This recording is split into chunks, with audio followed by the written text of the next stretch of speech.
भक्त समागमी सर्व भावे हरे, भक्त समागमी सर्व भावे हरे, सर्व काम करी न सांगता साठविला राही हृदय संपुष्टी, बाहेर धाकुटी मूर्ती उभा, मागण्याचे वास पाहे मुखाकडे, चिंतेल्या रोकडे मनोरथ साठविला राही हृदय संपुष्टी, बाहेर धाकुटी मूर्ती उभा.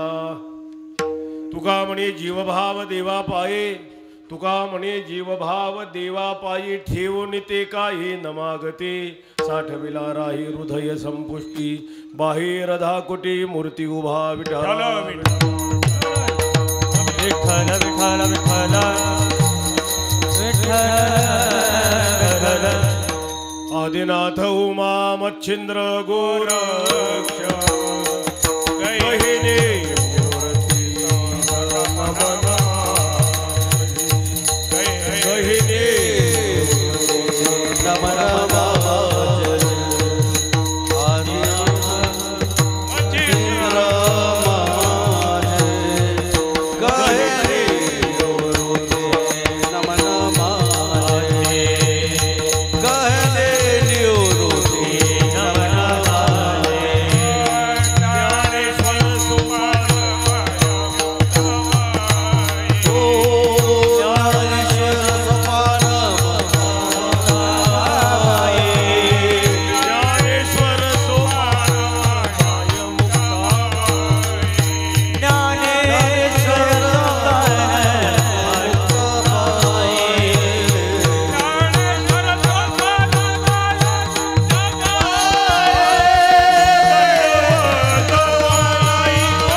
समागमी सर्व भावे हरे, सर्व काम करे न सांगता साठविला राही हृदय संपुष्टी, बाहेर धाकुटी मूर्ती उभा. हा सेवेसाठी घेतलेला अभंग जगद्गुरु श्री तुकाराम महाराजांचा असून या अभंगामध्ये महाराजांनी देवाचा स्वभाव आणि देवाची भक्ती करणाऱ्या भक्ताचा स्वभाव कसा आहे या अभंगात प्रतिपादन करतात. विठ्ठल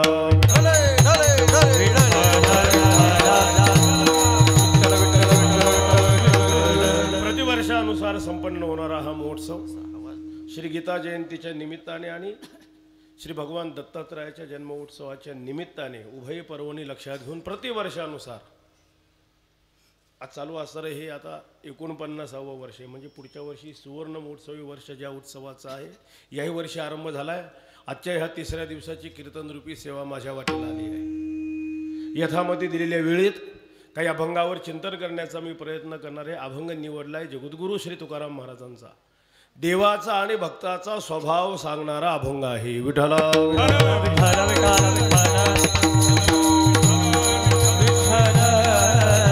देवाच्या स्वभावाचं चिंतन महाराज या अभंगात करतात. कारण देवाच्या स्वभावाला जेवढं संत बरोबर जाणू शकतात तेवढं तुम्ही आम्ही जाणू शकत नाही.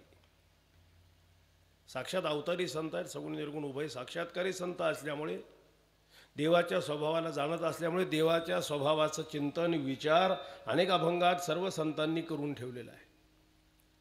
आपल्याला देवाच्या स्वभावाचं चिंतन इतकंच नाही, देवाच्या रूपाविषयी आपल्याला निश्चित बोलता येणार नाही. म्हणजे देवाचं जे रूप आहे सगुण आणि निर्गुण, सगुणाविषयी निश्चित सांगता येणार नाही, निर्गुण रूपाविषयी आपल्याला निश्चित सांगता येणार नाही. कारण निर्गुण स्वरूपाविषयी सुद्धा आपल्याला निश्चित का नाही सांगता येणार, त्याचं कारण आहे निर्गुण स्वरूप जे आहे ते कसं आहे. यत्तदृश्या अननम अरस्वम अदीर्घम, म्हणजे अत्यंत निर्विशेष सत्सामान्य स्वरूपाचे लक्षात घ्या. नाही रूप वर्ण गुण जेथे,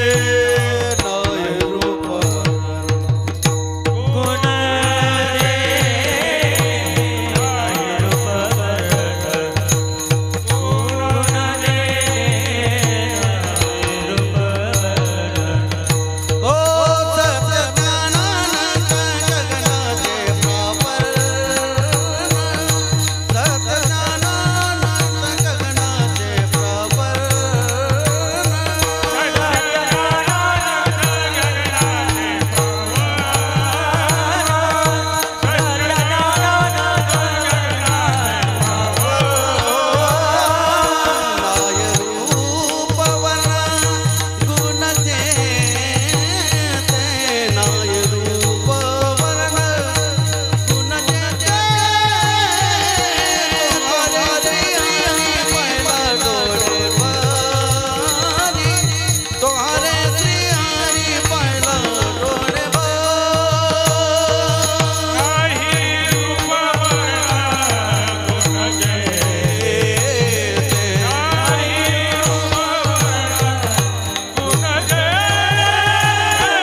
गुणाचे प्रावरण नाही रूपवर्ण गुण जेथे सत्यम ज्ञानम अनंतम ब्रह्म निर्गुण जे स्वरूप आहे रंग नाही रूप नाही नाही वर्ण छाया म्हणजे अशा पद्धतीचं जे निर्गुण स्वरूप आहे आपल्या मनाच्या बुद्धीच्या वाणीच्या सर्वांच्या पलीकडे लक्षात घ्या मन वाचातीत तुझे ही स्वरूप मनोनिया माप भक्ती केली असं जे निर्गुण स्वरूप आहे लक्षात घ्या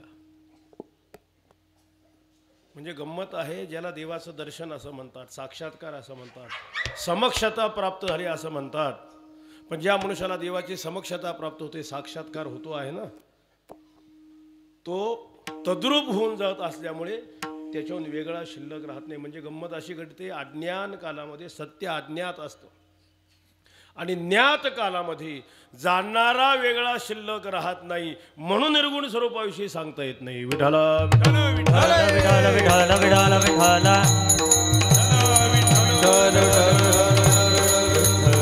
त्याची बाजू आहे निर्गुण स्वरूपाविषयी आपल्याला निश्चित सांगता येणार नाही सगुणाविषयी सांगता यायला काय हरकत आहे सगुण स्वरूपाविषयी सुद्धा आपल्याला निश्चित सांगता येत नाही आता सगुणाविषयी का सांगता येत नाही त्याचंही कारण असं आहे की देवाच्या ठिकाणी अमुक इतकेच गुण आहेत किंवा अमुक इतक्याच गुणाने युक्त परमात्मा असं त्याच्या गुणाविषयी आपल्याला बोलता येत नाही तरीही सांगायचं ठरलं तर उपाधीचा अंगीकार करून मर्यादेचा अंगीकार करून जसं ज्ञानेश्वर महाराज सांगतात ऐका यशश्री औदार्य ज्ञान वैराग्य ऐश्वर्य हे सहा हे गुणवर्य वसते जेथ म्हणून तो भगवंतू भग शब्दाला धरून सहा गुणांचा विचार सांगितला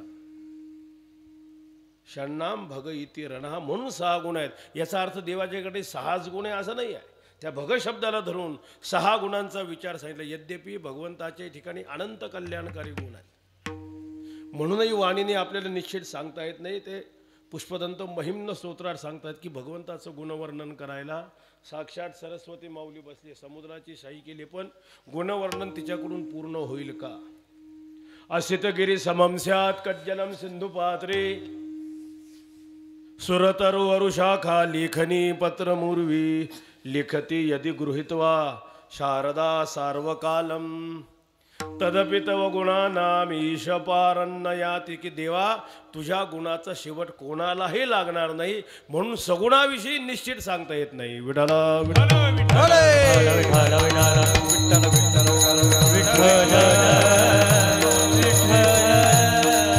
म्हणजे निर्गुणाविषयी सांगता येत नाही सगुणाविषयी इतकंच नाही देवाच्या वेशाविषयी सुद्धा निश्चित सांगता येत नाही की देवाचा अमुक एक निश्चित स्वरूपाचा वेश आहे देव ज्यावेळी अवतार धारण करतो तो एक निश्चित वेश असं नाही ज्याला व्यवहारात गणवेश असं म्हणतात वारकऱ्याचा गणवेश असतोय पोलिसांचा आहे सैनिकांचा आहे शाळेतील विद्यार्थ्यांचा तो ड्रेस कोड ठरलेला आहे का नाही गणवेश देव ज्यावेळी अवतार धारण करतो त्यावेळी असं नाही देव अवतार वेगवेगळ्या पद्धतीने आपण बघा अवतार मीमांसेचं चिंतन केलं कधी मत्स्य रूप धारण करतोय कधी वराह रूप धारण करतोय कधी कूर्म रूप धारण करतोय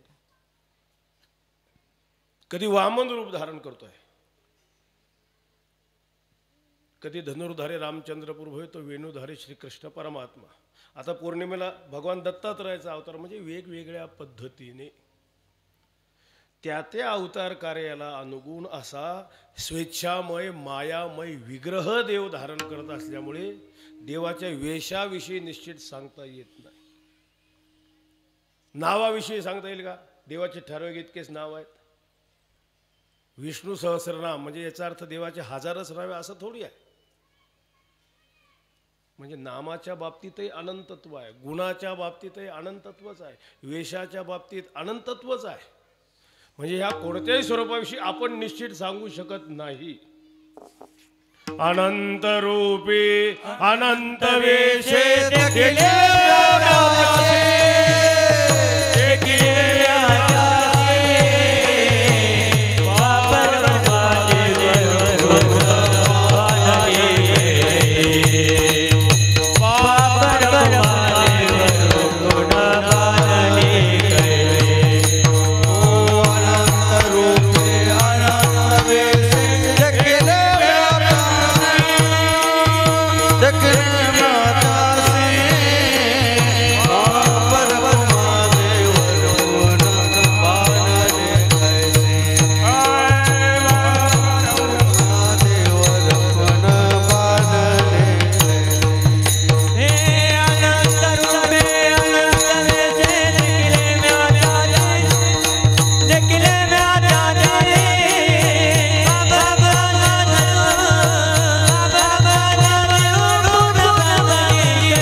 वेशे देखिले म्या त्यासे बाप रखोमा देवेवर खुण बाणले. अनंत रूप आहे, अनंत वेश आहे, अवतारही अनंत आहे. अवताराविषयी सुद्धा निश्चित सांगता येत नाही की देवाचे अमुक ठराविक इतकेच अवतार आहे असं आपण त्याविषयी बोलू शकतो का?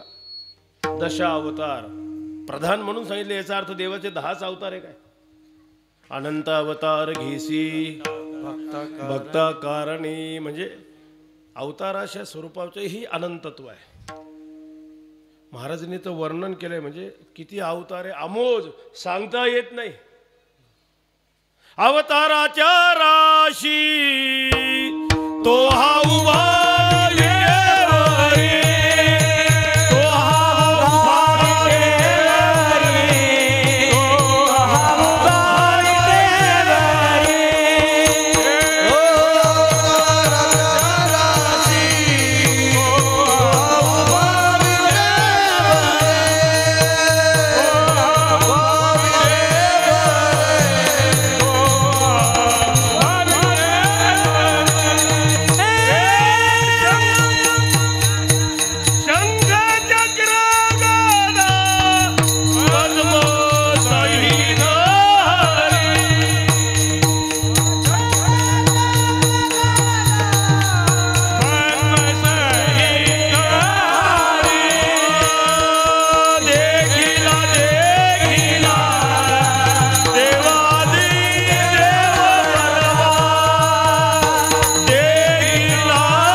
विटेवरे. अवताराच्या राशी म्हटलंय.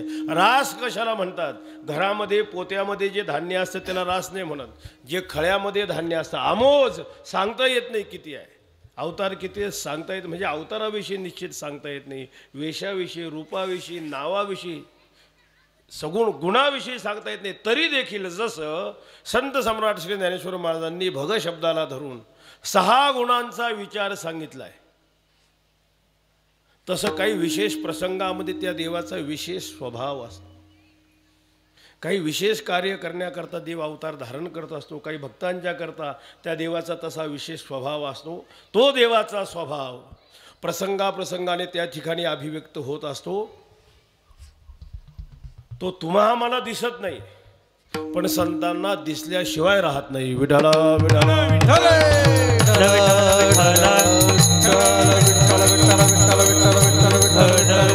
जगद्गुरु श्री तुकाराम महाराज एके ठिकाणी सांगतात, पांडुरंगाचा असा काही एक प्रेमळ स्वभाव आहे की त्या प्रेमळ स्वभावामध्ये भक्ती करणाऱ्या भक्ताचा जर आता उद्धाराची वेळ आली असेल तर त्याला एखाद्या श्रोत्रिय ब्रह्मनिष्ठ महापुरुषाची गाठ घालून देणं, महाराज म्हणतात, हा एक त्या देवाचा स्वभाव आहे.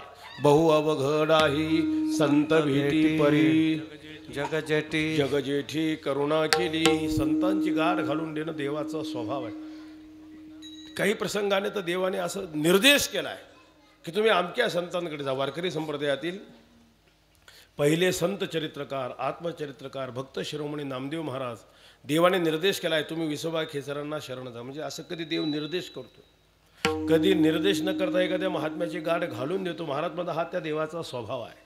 पण समजा अशी काही परिस्थिती निर्माण झाली की त्या भक्ताला पाठवण्या इतक्या अंतरावर योग्यतेने कोणी संत महात्मा नसेल आणि याचा तर उद्धार झाला पाहिजे, अशी जर परिस्थिती निर्माण होईल ना, तर महाराज म्हणतात त्या देवाचा असा स्वभाव आहे, आपला देवपणा बाजूला सारून गुरुरूप धारण करून त्या भक्ताचा उद्धार करतो. महाराज म्हणतात हा एक त्या पांडुरंगाचा प्रेमळ स्वभाव आहे.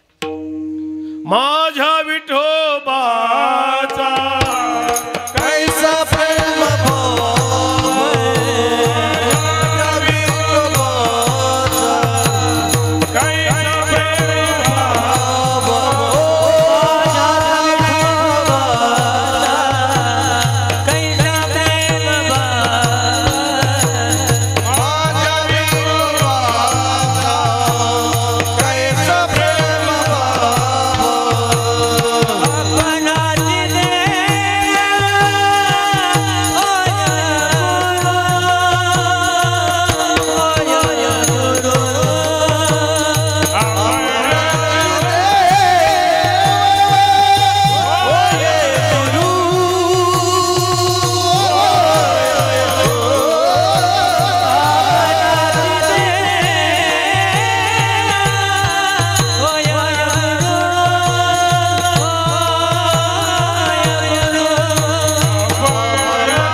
नाहीसा प्रेम भाव आपणचे देव होय गुरु. स्वतः देव आहे, भक्ताच्या उद्धाराकरता गुरुरूप धारण करतो. कितीतरी उदाहरण आहे. अर्जुनाचं उदाहरण आहे, उद्धवाचं उदाहरण आहे. ज्या भगवद्गीतेचं आपण चिंतन करतो, जो भगवद्गीता संप्रदायातील प्रस्थानत्रयपैकी एक ग्रंथ आहे.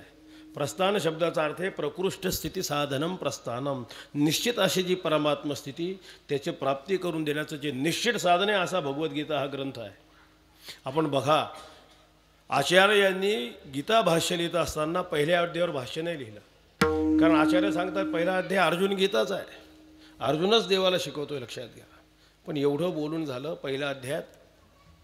मग अर्जुनाच्या लक्षात आलं मी एवढं बोललो, पण माझं बोलणं भगवान मनावर घेत नाही, माझं काही चुकतंय का, संशयात आला.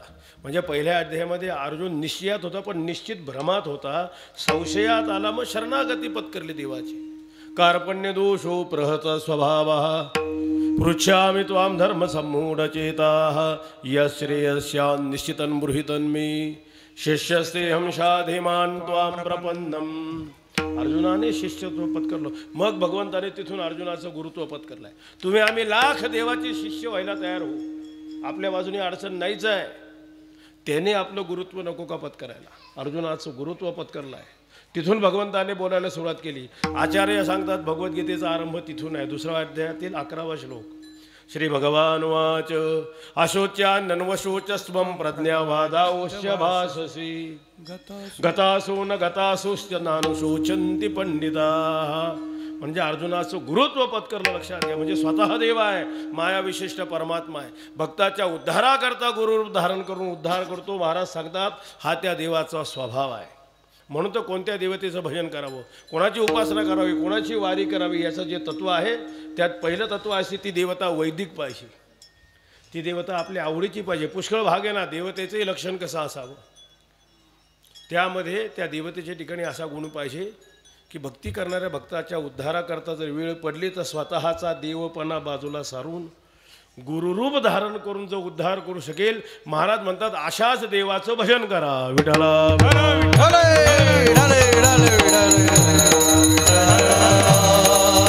जी देवता वैदिक आहे, भगवान शंकर आणि विष्णू ह्या वैदिक देवता आहे. उलट ह्या वैदिक देवतेला सोडून अन्य देवतेची जर उपासना केली त्याची फजिती कशी होते, महाराजांचा स्वतंत्र अभंग आहे.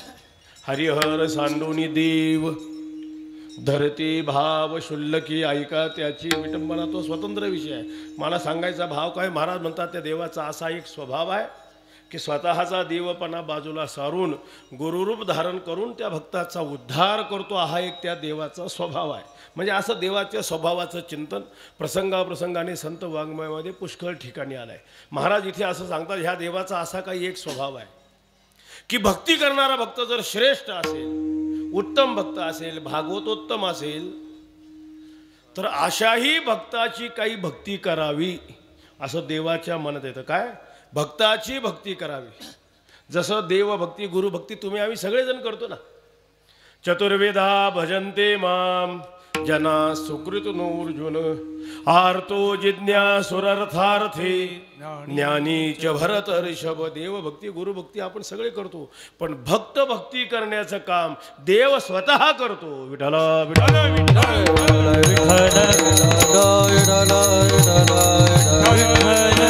भक्त भक्ती करणं हा एक देवाचा स्वभाव आहे. 12व्या अध्यायात देवाने म्हटलंय, म्हणावं लागलंय देवाला, याही वरे पार्था माझ्या भजनी असता तरी तया ते मी माथा मुकुट करी. याही वरी म्हणजे परमेश्वराची आत्मत्वानी प्राप्ती झाल्यावरही माझ्या भजनी असता, जो माझं भजन करतोय, भक्ती करतोय, अशा त्या ज्ञानी भक्ताला मी माझ्या मस्तकी मुकुट म्हणून धारण करतो. किंबहुना असा जो ज्ञानी भक्त आहे ना, त्याचं दर्शन घ्यावं अशी मला इच्छा होती. तो पहावा हे डोहळी मज अचक्षुषेनी डोळी हातीचे निलीला कमळी पूजो तया ती. मला डोळे नाही आहेत, पण डोळे धारण करतो त्याचं दर्शन करण्याकरता. हातामध्ये कमळ असा भक्त भेटला तर त्याची पूजा करता यावी. असा जर भक्त भेटला त्याच्या शरीराला आलिंगन द्यावं मला वाटतं. मग असणारे 2 हात कमी वाटतात मला. मग मी काय करतो, 4 हाताचा होऊन येतो. दोवरी दोन्ही भुजालो घेऊन. कशासाठी? आलिंगावया लागोनी तयाची अंग म्हणजे अशा भक्ताची पूजा करावी, आलिंगन द्यावं, मस्तकी मुकुट म्हणून धारण करावा. महाराज म्हणतात भक्त भक्ती करणं हा त्या देवाचा जो स्वभाव आहे ना, भक्ताच्या संगतीत लक्षात घ्या. असा जो भक्त आहे ना, अशा भक्ताच्या पायाचा धुळीचा एक कण मिळावा. कोण इच्छा करतोय? तुम्ही आम्ही नाही, साक्षात देव. देव इच्छिर चरणाची माती देव वैरा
चरणीचे माते धावत चालते मागे माझे. असे जे श्रेष्ठ भक्त आहेत भागवतो तुम्ही त्याची भक्ती करावी. भक्त भक्ती महाराज म्हणतात हा त्या देवाचा स्वभाव आहे.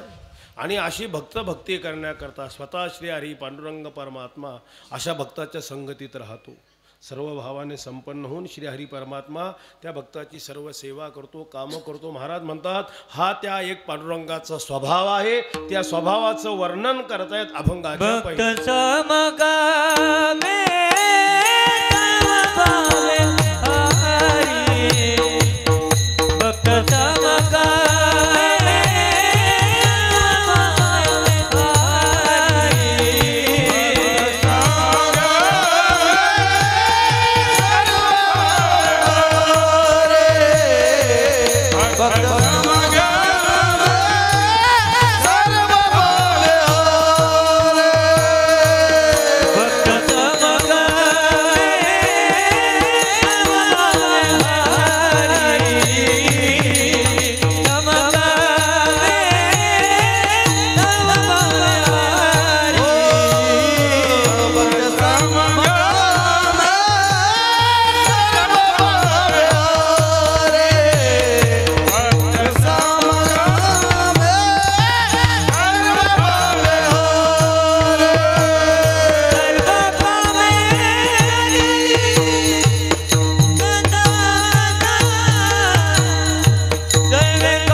मी सर्व भावी हरी, सर्व काम करी न सांगता. अशा भक्ताच्या संगतीत राहतो, सर्व भावाने संपन्न होऊन आणि भक्ताची सर्व सेवा सर्व काम न सांगता करतो. लक्षात घ्या, भक्त परवश स्वभावाचं हे वर्णन आहे. भक्ताच्या अधीन झाला, भक्ताची सेवा करण्याकरता प्रवृत्त झाला असल्यामुळे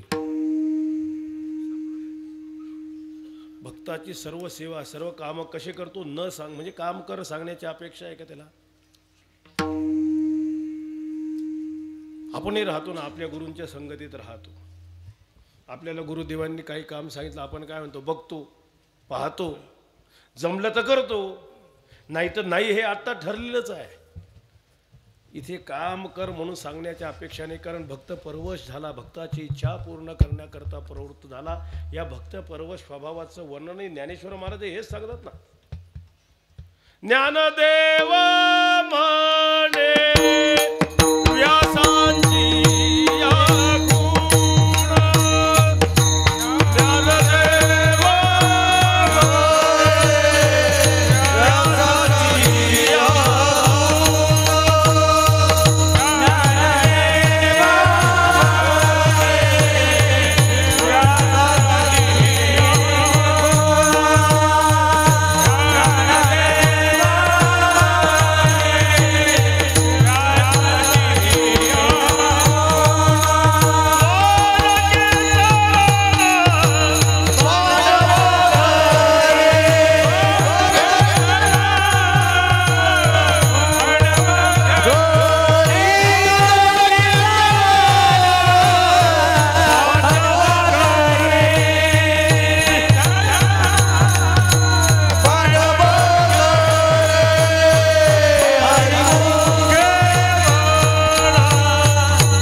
द्वारकेचा राणा.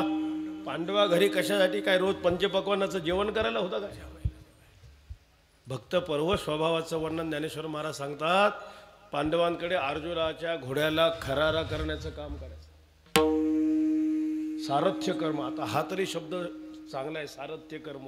अगदी मराठीत अर्जुनाचा टांगेवाला झाला इतका भक्त परवश आहे. विठाला विठाला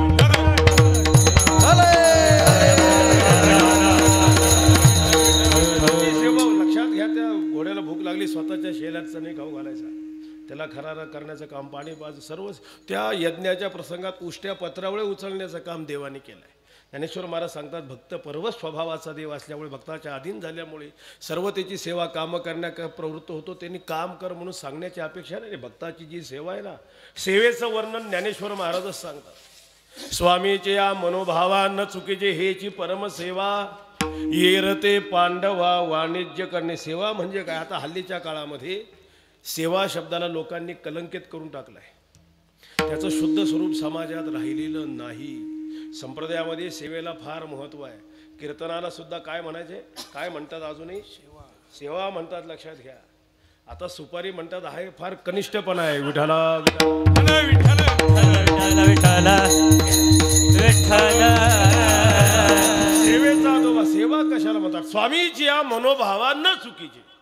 आपल्या स्वामींचं, संतांचं, गुरूंचं जे मनोगत आहे त्या मनोगतानुसार वागणं हेची परमसेवा, याला परमसेवा म्हणतात. येर आणि जर मनोगता विरुद्ध असेल, गुरूंच्या संतांच्या मनोगता विरुद्ध जर असेल ना, ती सेवा नाही. येरते पांडवा वाणिज्य करणी.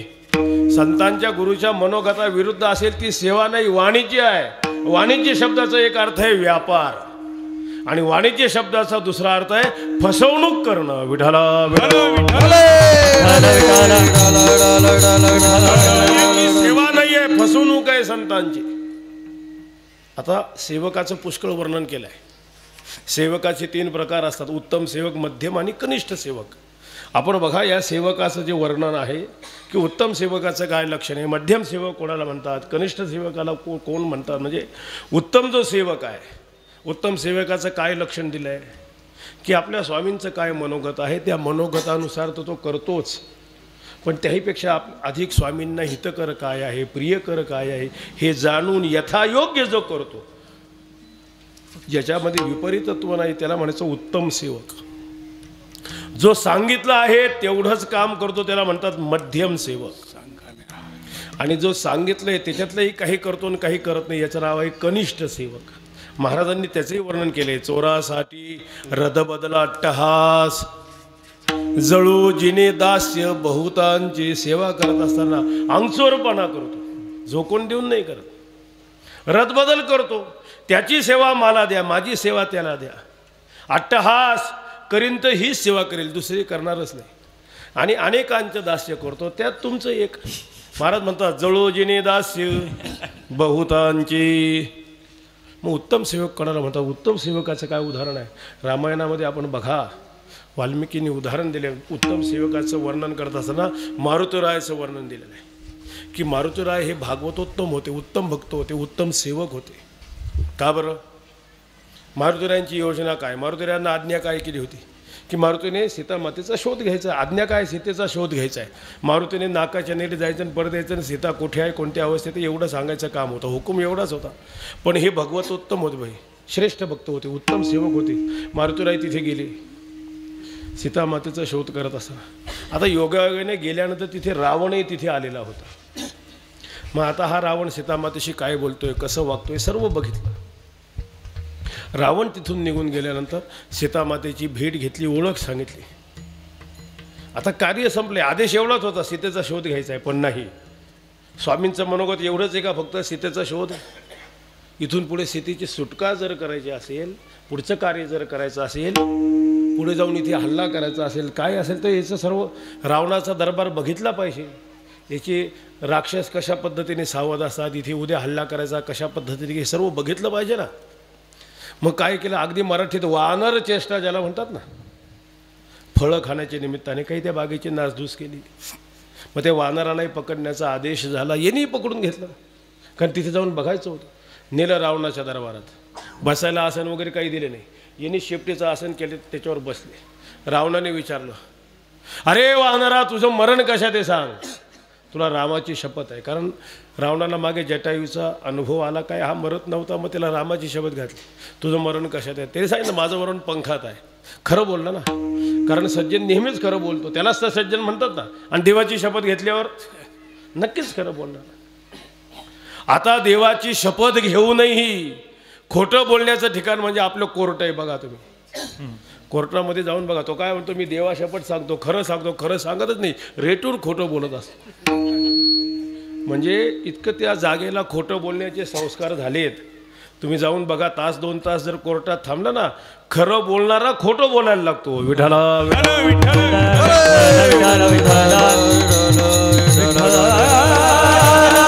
जागेचे ते संस्कार आहेत. आता रामाची शपथ खरं बोलला. मग हा अनुभव होता रावणाला जटायूचा. सांगितलं, अरे वानरा तुझं मरण कशात आहे सांग, तुला रामाची शपथ आहे. आता मारुतीरायाला शिकवण होती आईची. आईने शिकवलं होतं, हे बघ मारुती, खरं बोलायचं, खोटं बोलायचं नाही. पण पहिल्यांदा तुझे खरं सांगितलं आणि समोरच्याला ऐकणाऱ्याला जर त्याच्यावर भरोसा बसला नाही, मग समजावं हा अनधिकारी आहे. मग परत खरंच सांगितलं पाहिजे, असं काही हरकत नाही. मग खोटं बोलला तरी हरकत नाही. म्हणजे मारुतीरायाला आईची ही शिकवण होती. रावणाला जटायूचा अनुभव होता, त्यानुसार त्याने सांगितलं, तुझं मरण कशात आहे सांग, तुला रामाची शपथ आहे. याने सांगितलं, मी चिरंजीव आहे, मला मरण नाही. रावण म्हणायला लागला, यक्कश्चित वानर चिरंजीव. अरे मी भगवान शंकराची उपासना केली, भगवान शंकर मला प्रसन्न झाले, त्याने आत्मलिंग दिलं, पण अमरत्व देऊ शकत नाही. भगवान शंकर सांगतात हा एक कश्चित वानर काय सांगतो चिरंजीव आहे. खोटी गोष्ट आहे म्हटला. खरं सांग तुझं मरण कशात आहे. रामाची शपथ आहे. मारुतीरायाने विचार केला आता हा अनधिकारी आहे, याला खरं सांगितलेलं समजत नाही. मग त्याने सांगितलं माझं मरण ना, म्हटलं माझी शेपटीत आहे. रावणाला वाटलं खरं शेपटी कोणाला नसते, याला शेपटी हे विशेष आहे. सर्व पुढचं प्रकरण रामायण आपल्याला माहिती आहे.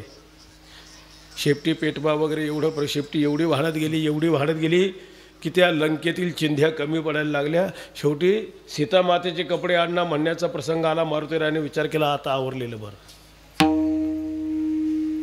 पुढचे लंका दहन सर्व जे आहे ना रामायण. आपण आता एक प्रश्न तुम्हाला विचारतो, लोकांची घरं आपण जाळावी का? लोकांची घरं चांगलं काम आहे? लोकांची घरं जाळणं चांगलं नाही आहे. पण महाराज वर्णन करतात जाळेली लंका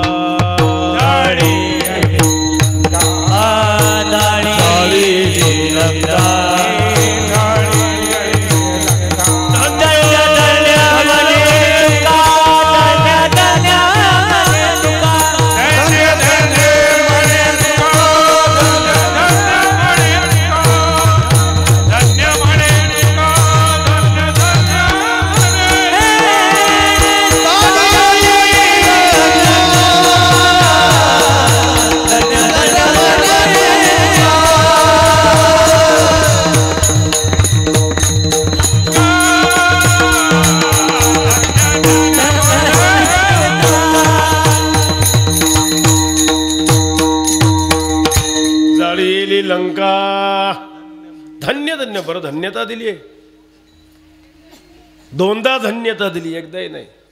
दया तिचे नाव भूतांची पाळण आणि निर्दळन कंटकाची ह्या तत्वाला धरून मारुतीरायाने दया केली म्हणून दोनदा धन्यता दिली. बरं मारुतीरायाला विचारलं अरे सीतेचा शोध घ्यायला तुला पाठवलं, रावणाची लंका जाळायचं काय काम होतं, कशासाठी जाळली? मारुतीराय सांगायला लागली मी रावणाची लंका जाळलीच नाही, उलट त्याने माझी शेपटी जाळली आणि ती विझवण्याचा मी प्रयत्न करत होतो, त्याच्यात लंका जळाली. मी काय करू? विठाला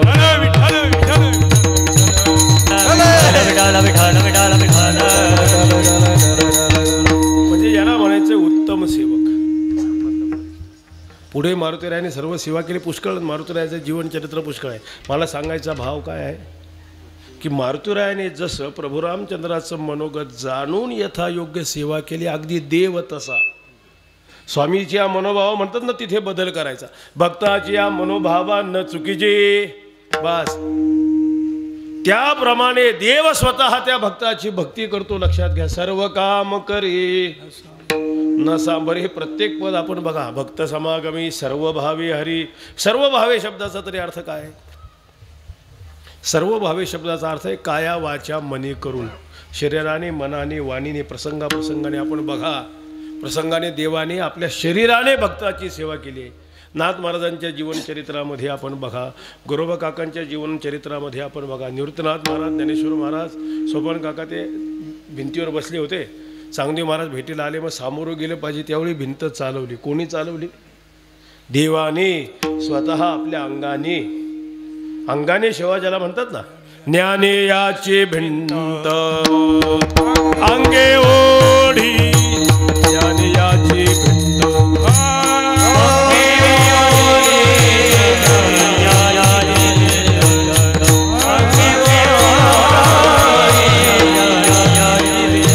नाम्या सवे देवी नभो सौचिता, नाम्या सवे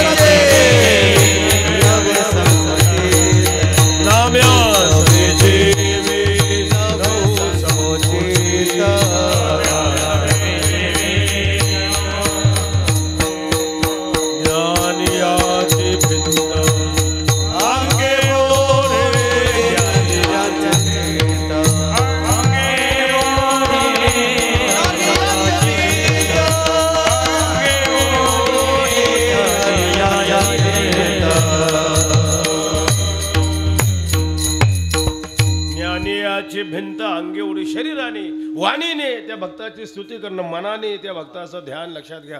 काया वाचा मने करून देव स्वतः भक्ताची भक्ती करतो. देवाचा स्वभाव आहे. तुम्ही आम्ही काया वाचे मन करून देवाची भक्ती केली तर यात विशेष काही नाही, कारण देव देव आहे, आपण त्याचे भक्त आहे.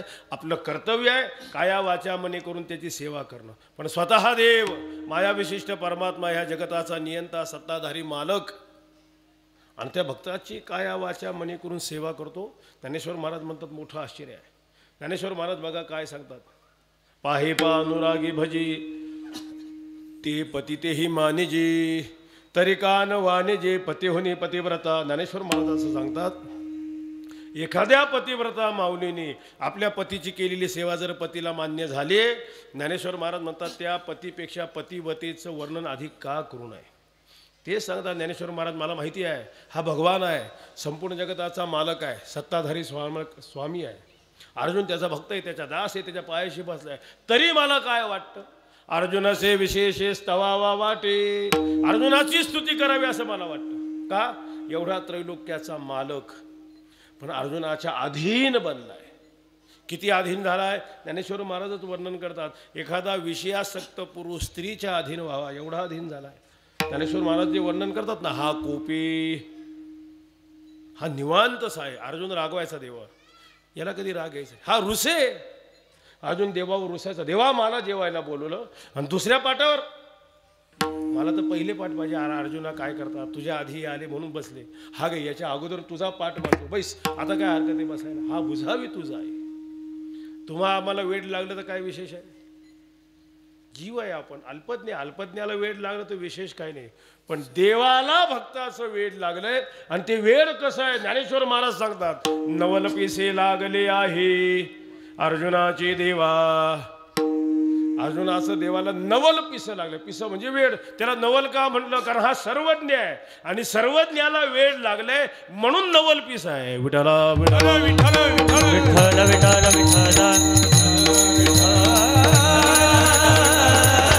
देवालाही भक्ताचं वेळ लागावं एवढ्या जीवाभावाने संपन्न होऊन भक्ती करतो भक्ताची.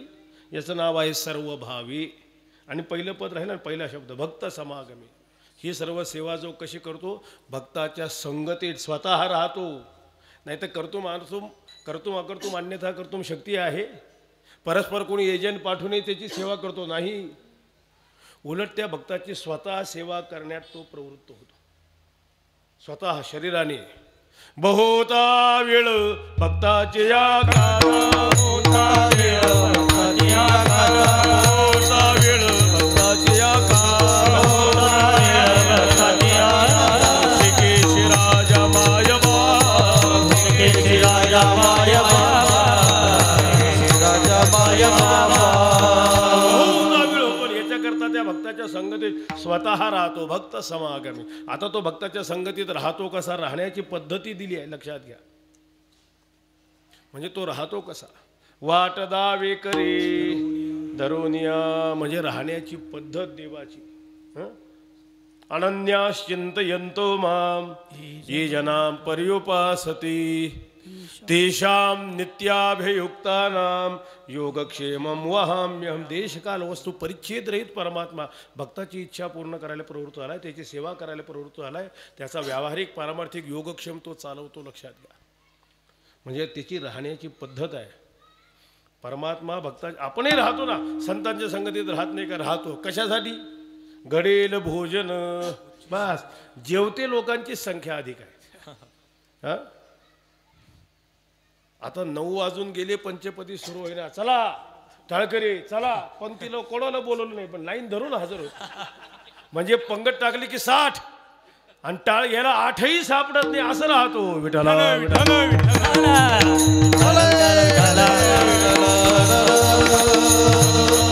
वारीचा अनुभव आहे, निवृत्तीनाथांच्या पालखी सोहळ्याचा. मला जे जे येतात सर्वांना अनुभव आहे. निवृत्तीनाथांच्या पालखी सोहळ्यामध्ये आपण बघा, समजा लाखभर लोक वारकरी, लाखभर लोक आहेत,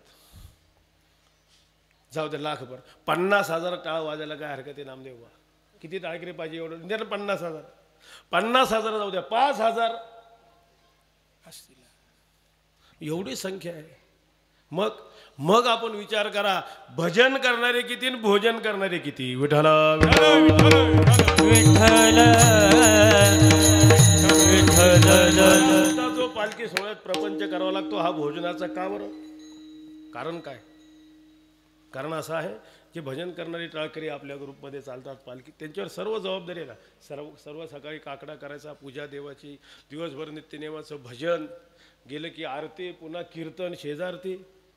मग असं होतंय, लक्षात घ्या. पूर्वी लोक थोडे, आता गर्दी भरपूर वाढली. आता काय होत आहे, हे पालखी सोडून टाळकऱ्यांना जाता येत नाही. मग आता हे रिकामे लोक अगोदरच पुढे जाऊन बसतात.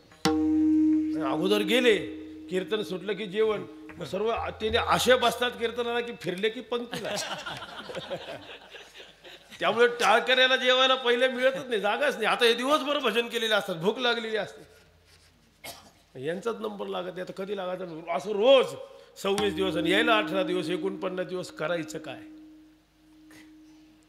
बरं? रोज परत ते कढीभात शिराई काय घालणार, सगळ्याच अडचणी, पुष्कळ अडचणी. नगरच्या पुढे तर आता प्रभूलाही माहिती आहे तिखट कालवण कसं राहायचं, त्यांनी पाहिलेलं आहे, अनुभव घेतलेला आहे. मग काय केलं, जाऊ द्या, जे आपले टाळकरी ना त्यांचा आपण स्वयंपाक करू. हा प्रपंच का आहे, ही गर्दी आहे एवढी. मला एका वार्ताहराने प्रश्नही केला होता, महाराज निवृत्तीनाथांच्या पालखी सोहळ्यात गर्दी वाढली की नाही? म्हटलं हो. मग गर्दी वाढली म्हणजे समाजात भक्ती वाढली की नाही? अरे म्हटलं गर्दीचा आणि भक्ती वाढण्याचा काय संबंध आहे? गर्दी वाढली म्हणजे गर्दी वाढली नाही, वाढली ना, मला माहिती आहे, तुझ्यापेक्षा जास्त माहिती आहे. माझ्या आजोबांच्या काळात किती लोक जात होते आणि आता किती जातात. पण नुसती गर्दी वाढली म्हणजे भक्ती वाढते असे नाही. महाराज म्हणतात उलट ह्या गर्दीवर जाऊ नका. ही गर्दी कशी आहे, जेथे पाहे तेथे देखीचा पर्वत, जेथे पाहे तेथे देखीचा पर्वत, माया विण भिंत तातडीचे,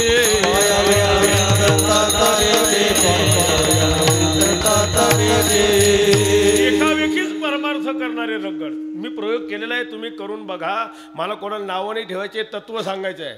मी सहज विचारलं, तू का आला वारीला? हा आला म्हणून मी आलो. त्याला विचारलं, तू का आला? हा आला म्हणून मी आलो. तू का आला? माझी दिंडी आहे म्हणून आलो. तू का बरं आला? वडील गेले, त्यांनी सांगितलं म्हणून आलो. तू का बरं आला? 2 पैसे प्रपंचात मिळाले, बायका पोरं म्हणाले अगदी गाडी करूनच, सर्व सामान आचारी गाडीतच आहे. मग ही वारी एक पिकनिक आहे. आणि खरंच भजन करणारी किती. हा जातो म्हणून तो गतानुगतिक लोक लक्षात घ्या. पंढरपूरला एकादशीला नगर परिक्रमा होती.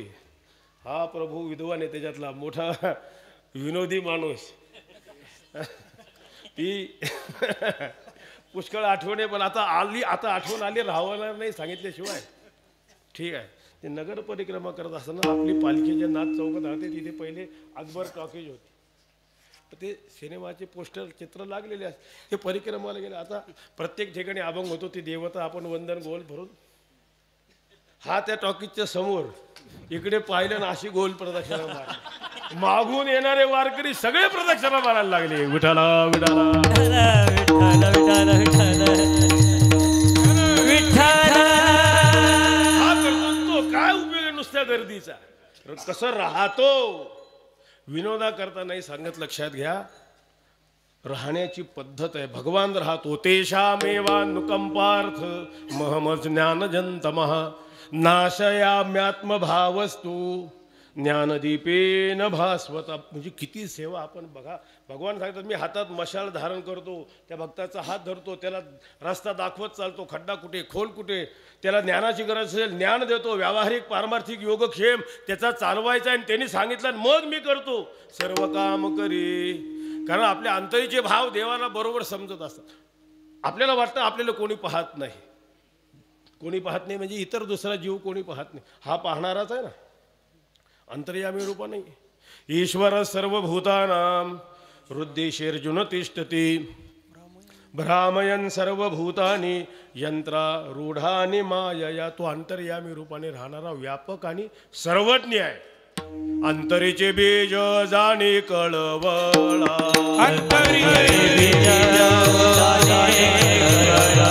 व्यापक सकळा ब्रह्मांडाचा व्यापक सकळा,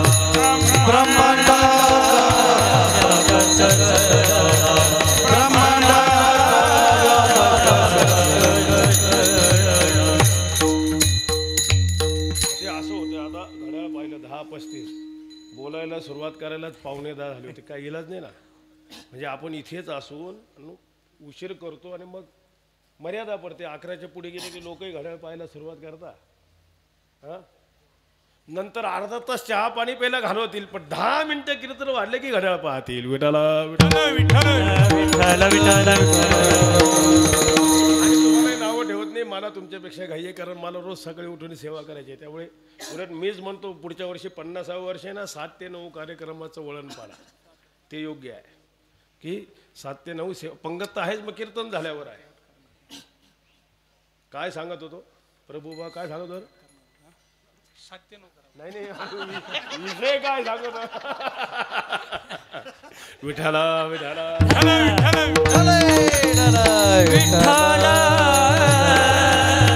काम कर सांगण्याच्या अपेक्षेने नाही, न सांगता तुम्हा कळू. पण काही वेळा देव इच्छा करतो बरं का, भक्ताने बोलावं सांगावं. मग एखाद्या भक्ताने जर इच्छा केली, कारण त्याची इच्छा पूर्ण करण्याकरता प्रवृत्त झालाय, एखाद्या भक्ताने इच्छा केली, देवा माझ्या हृदयात येऊन राहा, हृदयात राहतो महाराज म्हणतात, हा ते देवा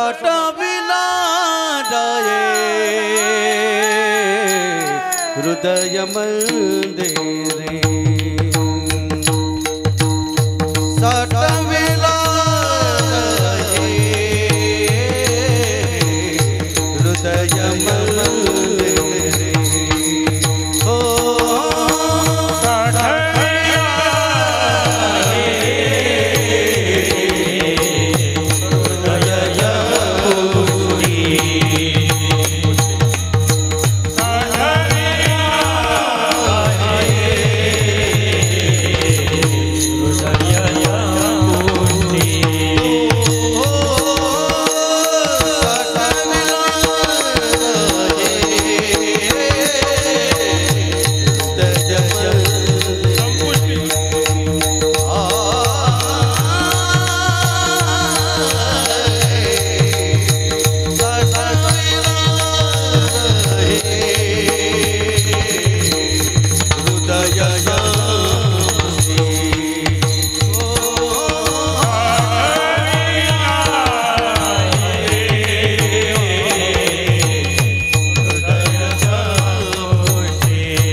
वरची आळी. विठाला विठाला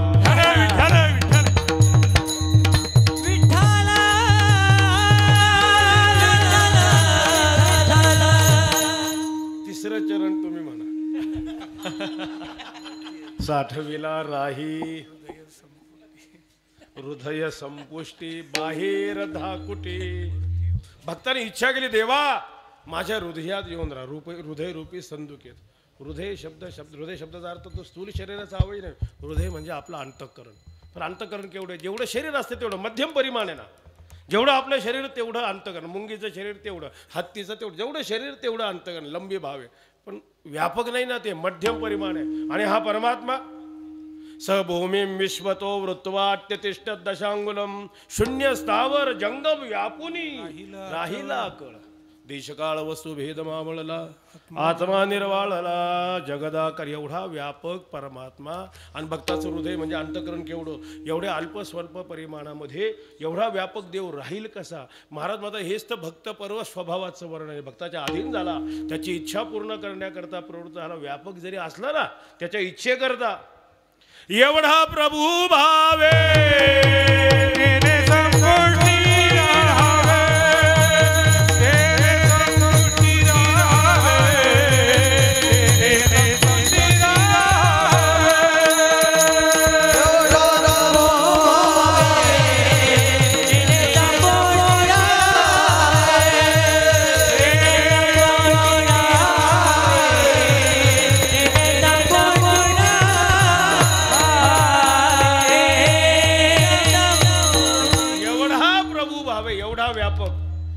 स्वल्प अंतकरणात हृदयात राहूच कशा तो भक्ताच्या अधीन झालाय. लक्षात घ्या म्हणजे सर्वत्र राहणार भक्ताने जर इच्छा केली साठविला राही. कारण भक्त परवश झाला. तुम्हाला माझा अनुभव सांगतो फार महत्त्वाचा असं नाही विषय समजण्याकरता. एखादा वारकरी असतो अतिशय आत्मीयतेने प्रेमाने बोलवतो महाराज या घरी या सारखा बोलतो. एखाद दिवस समजा मी त्याच्या घरी गेलो त्याचं घर अतिशय लहान असतं. मागे सरकलं तरी अडचण पुढे सरकलं तरी अडचण. मला नेहमीच्या स्वभावाला लहान वाटतं पण राहतो. काही वेळा असा प्रसंग होतो एखाद्याच्या घरी गेलं ना ह्या कोपऱ्याचं त्या कोपऱ्याला लोळत गेलो तरी एकटे भूतासारखे आम्हीच दुसरं कोण. पण आम्ही राहतो याला किंमत नाही. देव राहतो का त्याच्या प्रेमाला बघून तो आलेला असतो. भक्त परवश झाला ना भक्ताच्या अधीन झाल्यामुळे भक्ताने इच्छा केली हृदयात राहा. आणि लक्षात घ्या हृदयात देव राहतो या शब्दाचा तात्विक अर्थ असा आहे परमेश्वराची व्याप्ती सगळीकडे आहे. विठ्ठल जळी स्थळी भरला सगळीकडे आहे परमात्मा.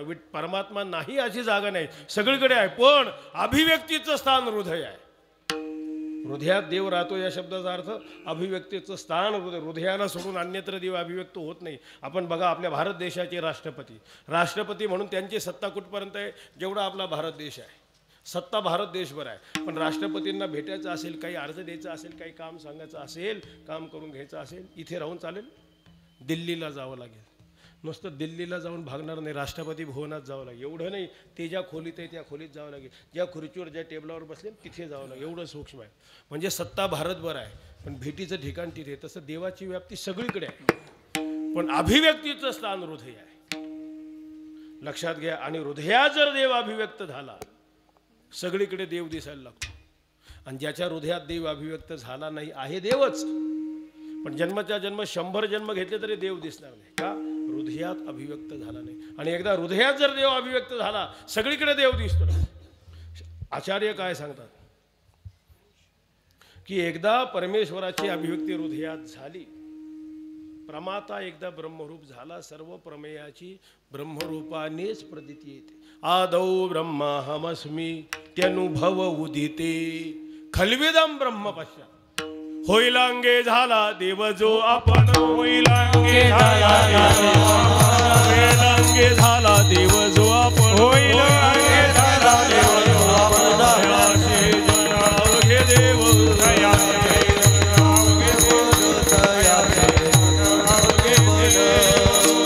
हृदयात देव अभिव्यक्त आहे. साधू संतांच्या हृदयात देव अभिव्यक्त आहे ना. उलट ज्याच्या हृदयात देव अभिव्यक्त होतो ना त्यालाच भक्त म्हणतात. साठविला हरिजी ही हृदय मंदिरी त्याचे सरले येरधार झाला सुफळ व्याप. हृदयात देव अभिव्यक्त हो आणि हृदयातच देव अभिव्यक्त होतो. तुम्ही बघा जिथे जिथे भगवंताच्या प्राप्तीचा विषय आलाय शब्द हृदयाचा आलाय. तैसा हृदयामध्ये मिरामू हृदय बंधिकाना केला म्हणजे हृदय शब्द आलाय. आणि हृदयातच देव अभिव्यक्त होत असल्यामुळे परमार्थाचं तत्व असं आहे देवाला बाहेर शोधायची गरजच नाही. नेमकं आपलं वर्म तिथेच चुकत आहे. आपण नेमकं देवाचा शोध सुखाचा शोध शरीराच्या बाहेर जाऊन घेतो आणि शरीरबाह्य पदार्थाची गरज निर्माण होणं म्हणजे प्रपंच आहे. शरीराच्या आत जे दिले त्याच्यावर भागतं त्याला परमार्थ म्हणतात. महाराज म्हणतात देवाला बाहेर जाऊन शोधण्याची गरजच नाही ना. तुझे खंडी तरी उरला तो अवघा हरी उरला आपण बाहेर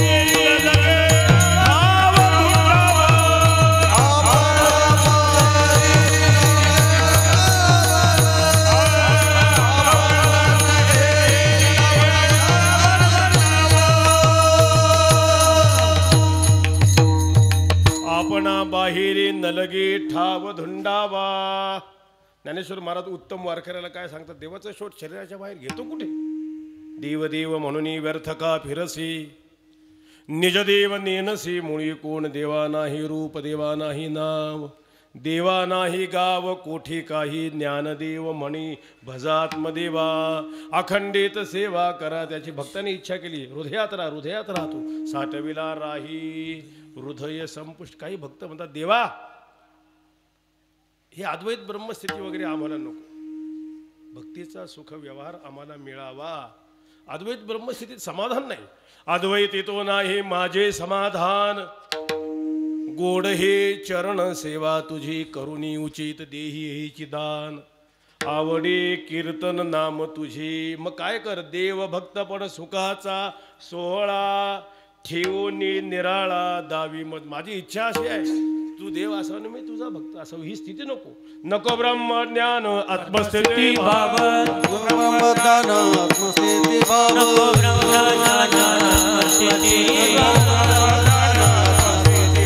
भक्त देव ऐसे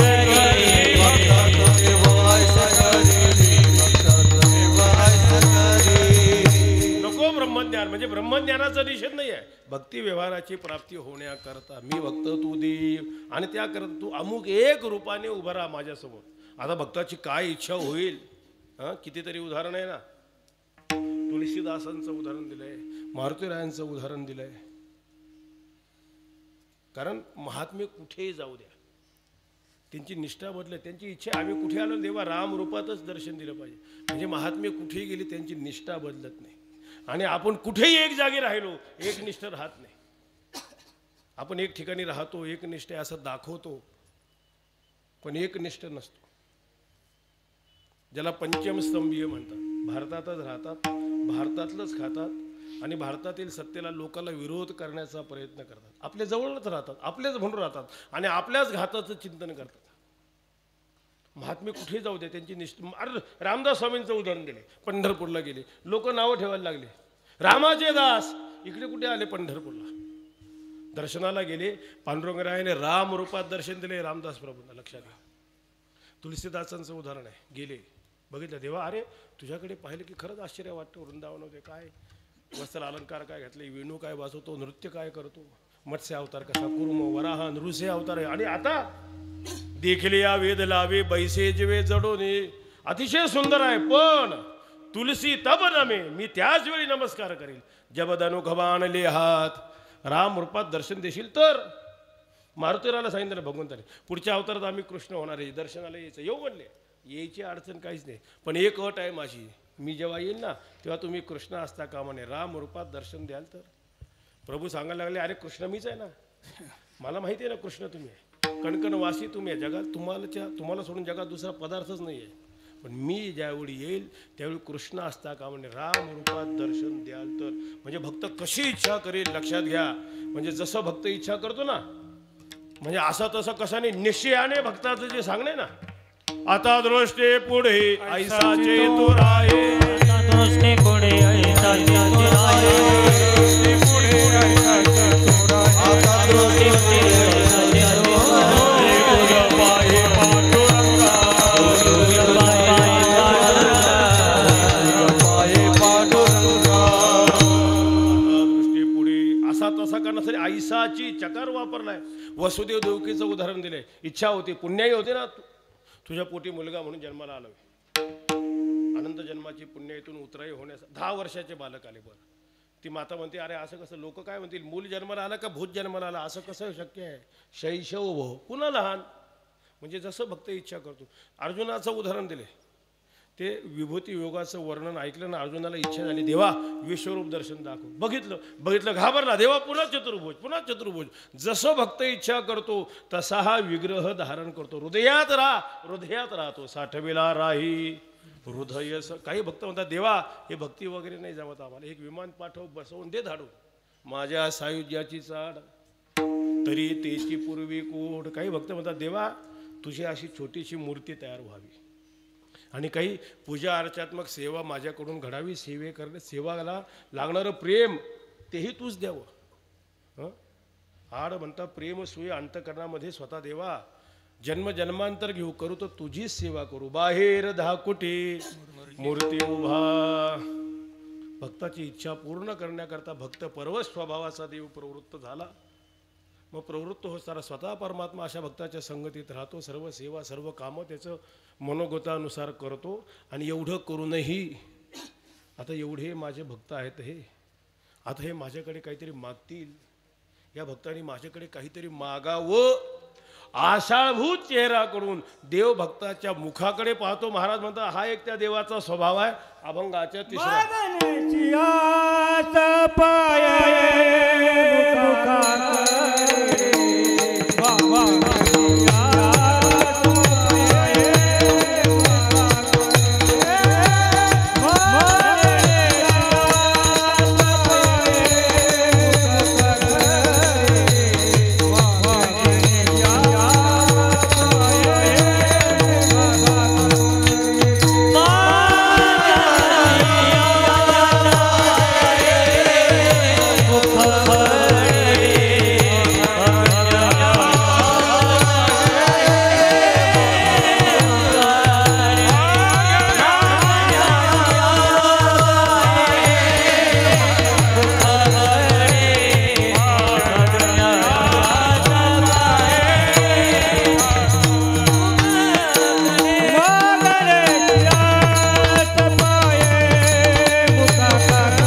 मुखाकडे चिंतल्या रोकडे मनोरथ हे भक्त माझ्याकडे काहीतरी मागतील मागावं आशाभूत चेहरा करून देव पाहतो लक्षात घ्या देवाचा स्वभाव आहे अनुमान प्रमाण तुम्ही बघा चेहऱ्यावरून भविष्य सांगतात की नाही काही लोक आपणही बघा चेहरा एखादा की हा माणूस रागीट आहे का हसरा आहे का गंभीर आहे समजतं चेहऱ्यावरून समजतं फोटो पाहिला तरी समजतं एखादा मनुष्य रस्त्याने शीळ घालीत चालला मग आपण समजावं हा आनंदीच असला पाहिजे का दुःखी माणूस जाईल का शीळ अनुमान आहे संतांनी हे बरोबर अनुमान केलं देवाच्या चेहऱ्याकडे पाहून आषाढभूत चेहरा याचा भक्ताकडे पाहतोय एवढे माझे श्रेष्ठ भक्त आहे एवढी मी यांची सेवा केली यांच्या संगतीत राहिलो हे माझ्याकडे काहीतरी मागतील मागावं आणि मागणं तर दूर नुसतं भक्ताच्या मनात येऊ द्या अरे मनात आलेलं सहन होत नाही मागणं त्याला सहन होईल का चिंतेल्या रोकडे मनोरथ करतो अन्यथा करतो शक्तीने संपन्न आहे नुसतं त्या भक्ताच्या मनात येऊ द्या चिंतेल्या रोकडे मनोरथ कितीतरी उदाहरणे वेळेची मर्यादा आहे द्रौपदी वस्त्रहरणाचा प्रसंग आहे दुःशासन आपलं दुष्ट स्वरूपाचं तामस स्वरूपाचं सामर्थ्य राहून तिचं वस्त्र फेडीत होता ती अबला होती पण तिच्या मनात भाव होता निदान मी सबला आहे माझ्या लज्जेचं संरक्षण मी करू शकते पण थोडा वेळ गेला, मग लक्षात आला हा दुष्ट एवढा मातलाय, माझ्याच्याने आवरणं शक्य नाही. भगवंताचा धावा केला, भगवान वस्त्ररूप बनले. लक्षात घ्या, म्हणजे भक्ताची इच्छा पूर्ण करण्याकरता वस्त्र जड आहे, भगवान चेतन आहे, पण जड होतो. हा अवतार आहे देवाचा, अंबर अवतार ज्याला म्हणतात ना. कौरवी पांचाळी सभे माझी आणली, वस्त्रे हरणे वस्त्रे कैसे. वस्त्र जड आहे, देव जड बनला. भक्ताची इच्छा, माझ्या लज्जेचं संरक्षण तेव्हाच होईल जेव्हा मी वस्त्र बनेन. ते कराडकर बुवा आपल्या संप्रदायात होऊन गेले, ते विनोद करायचे. ते म्हणजे देवाला यायला जरा उशीर लागला का. ती द्रौपदी विचार, देवा का उशीर केला, कुठे उशीर केला. तू म्हणाली वैकुंठ निवासी देवा धाव, मी वैकुंठातच होतो, निघालो. तू म्हणाली क्षीरसागर निवासी देवा धाव, परत निघालो. तो म्हणले हे पंढरी निवासा देवा, मग वेळ नको का इकडून तिकडे जाऊन यायला. अंतर्यामी रूपा धाव म्हटलं, लगेच प्रकट झालो. ते महाराज सांगायचे भाव असा आहे, जोपर्यंत तिच्या मनात भाव होता मी माझ्या लज्जेचं संरक्षण करू शकते, देव अभिव्यक्त झाला नाही. आणि जेव्हा तिला वाटलंय तुझं वाटे आता ते करी अनंता, तुका म्हणे संता लाज, लगेच देव वस्त्ररूप झाले. चिंतेल्या रोकडी. भक्त प्रल्हादाचं उदाहरण आहे. स्वतः वडिलांनी त्याला किती मारण्याचा प्रयत्न केला, सर्व इतिहास पुराण आपल्याला माहिती आहे. मेला नाही त्याच्यामध्ये, एवढा प्रसंग. मग शेवटी विचारलं हिरण्यकशिपूने, ज्याची भक्ती करतो, नामचिंतन करतो, देव आहे कुठे. सगळीकडे, सगळीकडे. या खांबात आहे का, म्हणले खांबात आहे. प्रल्हादा कारणे स्तंभे अवतार केला. अरे हृदयात देव अभिव्यक्त होतो. आपण पाहिलं, आपल्या हृदयात देव अभिव्यक्त होईना आणि भक्तांनी इच्छा केली तर खांबात का. चिंतेल्या रोकडी मनोरथ, म्हणजे देवाचा स्वभाव 3 चरणात सांगितलाय. मी आरंभी सांगितलं या अभंगात देवाचा स्वभाव आणि भक्ताचा स्वभाव सांगितलाय. आता ह्या 3 चरणात तर देवाचा स्वभाव सांगितलाय. पण मग असे जे भक्त आहेत ज्यांची भक्ती देव स्वतः करतो, त्या भक्तांचा नेमका स्वभाव काय महाराज सांगताय अभंगाच्या शेवटच्या चरणात. तुका म्हणे जीव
ते काही न मागती. त्या भक्तांचा स्वभाव काय?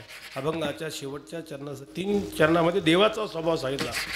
पण असा देव ज्या भक्तांची भक्ती करतो, ज्यांच्या संगतीत राहतो, त्या भक्तांचा नेमका स्वभाव काय आहे? वारकरी संप्रदायात ज्या काही महत्त्वाच्या गोष्टी, श्रेष्ठ गोष्टी आहेत, त्यातील हे शेवटचं चरण आहे. निका वैष्णवांचं, खऱ्या वारकऱ्याचं लक्षण या शेवटच्या चरणात महाराज सांगतात. लक्षात घ्या, देवाची भेट होणं किती दुर्लभ आहे. योगी पुरुष रात्रंदिवस योगाभ्यास करतात, त्यांना देव भेटत नाही. योगिया दुर्लभ, ज्ञानेश्वर महाराज सांगतात. योगियांचे ही मानसी उमरडून जाई, तर्काची दिठी गोचरून ध्यान याची भेटी उत्कंठा बाई. योगियांचे ध्यानी ध्याता तो आम्हापासी. म्हणजे सर्वांना दुर्लभ असणारा देव अशा भक्ताच्या संगतीत राहतो आणि भक्ताची सर्व इच्छा पूर्ण करण्याकरता सर्व भावाने संपन्न होऊन काया वाचे मने करून त्याची सेवा करतो. सेवा करत असताना उरेलींनी काही मागावं इच्छा करतो, आषाढभूत चेहरा करून पाहतो आणि नुसतं मनात येऊ द्या चिंतेल्या रोकडे मनोरथ, असा त्या देवाचा स्वभाव. अशा भक्ताच्या संगीत पण मध्ये ते भक्त किती श्रेष्ठ आहे. त्यांच्या भक्तीच्या श्रेष्ठतेला पारावर नाही. एवढं सर्व होऊनही सर्वस्व त्या देवाला समर्पण करतात. म्हणून तर त्यांना भक्त म्हणतात ना. तुका म्हणे जीवभाव देवापायी ठेवूनी, पण ते काही न मागती. त्या देवा म्हणजे भक्त किती निष्काम, त्या निष्कामतेला पारावर नाही. लक्षात घ्या. म्हणून आपल्या वारकरी संप्रदायातील आपलं उपास्य देव श्री विठ्ठल. श्री विठ्ठला निष्काम भक्तांचा देव आहे. श्री बालाजीचे भक्त निराळे आहेत आणि श्री विठ्ठलाचे भक्त निराळे आहेत. श्री बालाजीचे भक्त म्हणजे ते देवाची भक्ती करतात, देव मिळावा म्हणून नाही, संसार वाढावा म्हणून. बस ल्यावी खावी बरे असावी वाढावी संतान, बस सकाम भक्ती. मग सकाम भक्ती म्हणजे देवाची पूजा करायची, देवाच्या पूजेला नैवेद्याला गुळाचा खडा आणि याचा संकल्प मालगाडी एवढा.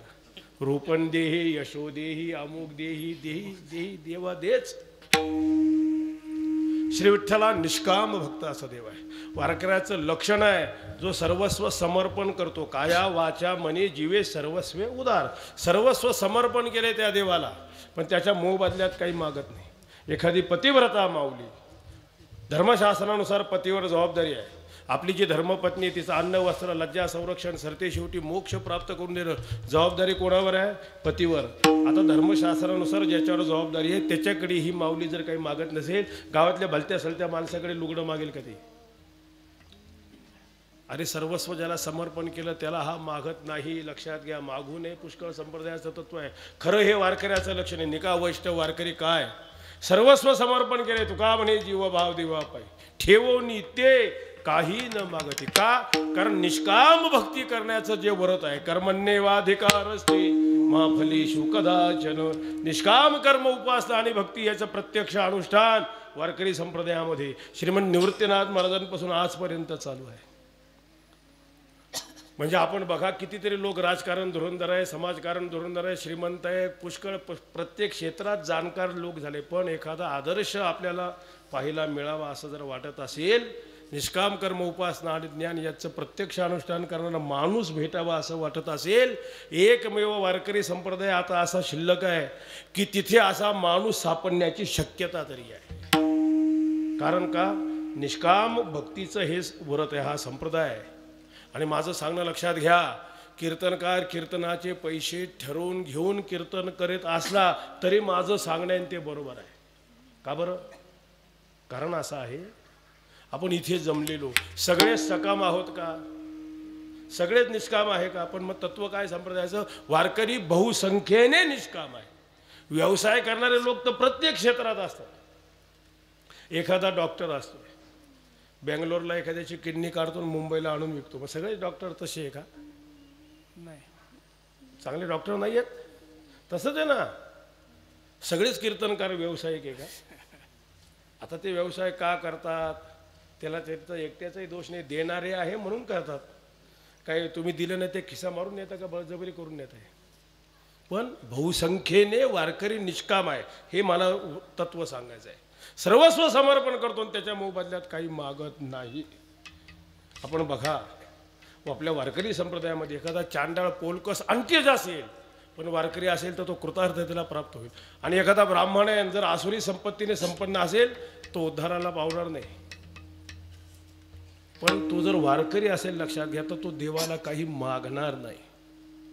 तुका म्हणे जीव भाव देवा पायी ठेवून ते काय न मागते. वारकऱ्याचं हे खरं लक्ष दे. निका वैष्णव कोणाला आता मागितलंच नाही का. संत वाङ्मयामध्ये मागणीपर कितीतरी अभंग आहे, पण त्या मागणीचा जर अर्थ केला अमायिक स्वरूपाचं मागणं मागितले. हेची दान देगा देवा सर्व मागणी बघा. मी फक्त एकच प्रमाण देतो म्हणजे मला सांगायचं आहे काय किती ते भक्त श्रेष्ठ असतील. श्रेष्ठच ना म्हणून तो देव स्वतः त्यांच्या संगतीत राहतो. सर्व भावाने संपन्न होऊन त्यांची सेवा करतो. त्यांचा योगक्षेम चालवण्याचा सर्व प्रयत्न करतो. स्वतः देव ज्यांच्या संगतीत राहतो तो सामान्य आहे. एवढं समर्पण करून जे वारकरी त्या देवाला काही मागत नाही हे खरे भक्त आहेत. त्या भक्ताचा स्वभाव सांगतायत. तुका म्हणे जीवभाव देवा पायी ठेवून ते काही न मागती. साठविला राहे हृदय संपुष्टी बाहेर धाकुटी मूर्ती उभा निवृत्ती ज्ञानदेव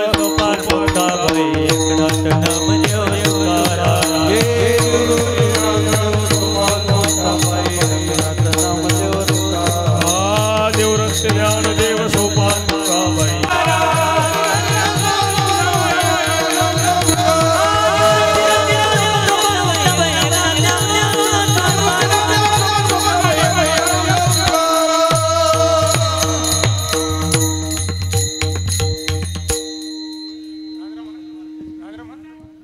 नामदेव महाराज आणि किसन राजाराम महाराज म्हणा. व्हिडिओ घेऊन जा.